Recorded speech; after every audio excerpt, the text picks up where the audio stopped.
సమాజంలో ఉండే ఈ అన్ని సమస్యలు మీ సమస్యలకు అతీతంగా అందరం ఆలోచించి మనందరం దీన్ని ప్రమోట్ చేద్దాం, సమిష్టిగా ఆచరిద్దాం, అనుచరిద్దాం, ప్రమోట్ చేద్దాం, ప్రూఫ్ ఆఫ్ కాన్సెప్ట్ తయారు చేద్దాం.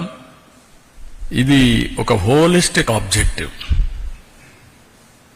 దీనికంటే మించిన ఆబ్జెక్టివ్ ఏం లేదు. నేను చాలా కార్యక్రమాలు చేశాను. నేచురల్ ఫార్మింగ్ నేను తయారు చేశాను.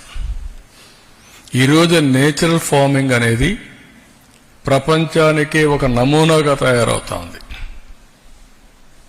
ఈరోజు గ్రీన్ ఎనర్జీ ఉంది. ప్రధానమంత్రి గారు 500 గిగావాట్లు గ్రీన్ ఎనర్జీ ప్రమోట్ చేయాలని ఒక విజన్ పెట్టుకొని పనిచేస్తున్నాడు. నేను దాంట్లో 150 to 160 గిగావాట్స్ కాంట్రిబ్యూట్ చేయాలనుకుంటున్నాను. అంటే దగ్గర దగ్గర 1/3. దిస్ ఆర్ ఆల్ రాబోయే రోజుల్లో మనం ఊహించినటువంటి సమాజంలో మార్పులకు నాంది పలకబోతున్నాయి.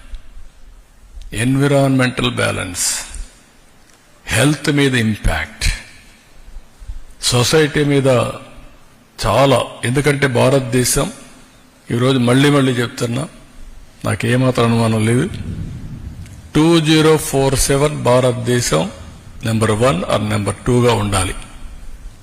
నెంబర్ 2గా 2028కి వస్తాం.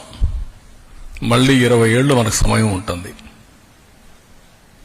1 or 2 రిఫార్మ్స్ తర్వాత, టెక్నాలజీ ఫస్ట్ మూవర్ అడ్వాంటేజ్ తీసుకున్న తర్వాత, ఈరోజు టెక్నాలజీ ఏ స్టేజ్కి వెళ్ళిపోయామంటే any decision any time right decision 90% తీసుకునే ఎకో సిస్టమ్ క్రియేట్ అయిపోయింది. మీరు పేపర్లు రాయాలన్నా హిస్టారికల్ డేటా అంతా చదివేవాళ్ళు. ఇప్పుడు చాట్ జీపీటీని అడిగి తీస్తుంది, లేకుంటే ఏఐని అడిగి తీస్తుంది. దాన్ని బేస్ చేసుకొని ఏదైనా ఉంటే డిలీషన్స్ ఉంటే అడిషన్స్ డిలీషన్ చేసి మీరు స్టోరీ ఫైల్ చేసే పరిస్థితికి వచ్చారు. It is more accurate. అర్లియర్గా మీరు ఏ పని చేసినా కూడా మీ ఆలోచన, మీ మెమరీ ప్రకారం పనిచేసే పరిస్థితికి వచ్చారు.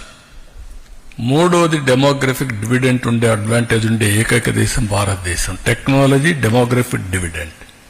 దీంతో ఏమైంది, ఆంటర్‌ప్రెన్యూర్స్ ప్రమోట్ చేశారు.